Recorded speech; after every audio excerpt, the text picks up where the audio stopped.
High audience, কেমন আছো তোমরা? আশা করি সবাই অনেক অনেক ভালো আছে। তো ফাইনালি তো শীত চলে যাওয়ার পথে অবশ্যই। তো কে কোথা থেকে আমার ভিডিওটা দেখছো, আশা করি সবাই অনেক অনেক ভালো আছো। আর ফাইনালি যারা ফেসবুকে কাজ করতেছো তাদের বলা হচ্ছে, তো ফেসবুকে যে আর্নিং মানে চলার মতো কোনো কিছু নেই।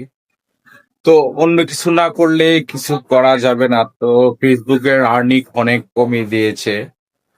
তো ফেসবুকের যে কাজের একটা আকর্ষণ ছিল সবারই, যে সকাল হলে ফেসবুকে কিছু কন্টেন্ট বানাবে, ছবি তুলবে, এটি আকর্ষণ চলে গেছে একবারে। কেন? ফেসবুকে মিলিয়ন মিলিয়ন ভিউ হওয়ার পরেও কিন্তু আর্নিং হচ্ছে না। 5 সেন্ট, $1 চলে আসে। তো সেই জন্য যারা ফেসবুকে কাজ করো তারা সুন্দর সুন্দর ভিডিও দিতে হবে, আর সুন্দর সুন্দর মানে কন্টেন্ট বানিয়ে তোমার আপলোড করতে হবে। তো ভালো থেকো, আবারও দেখা হবে নেক্সট এস কে সানি খান। আর নেক্সট ভিডিওতে আবারও সুন্দর সুন্দর ভিডিও নিয়ে চলে আসবো।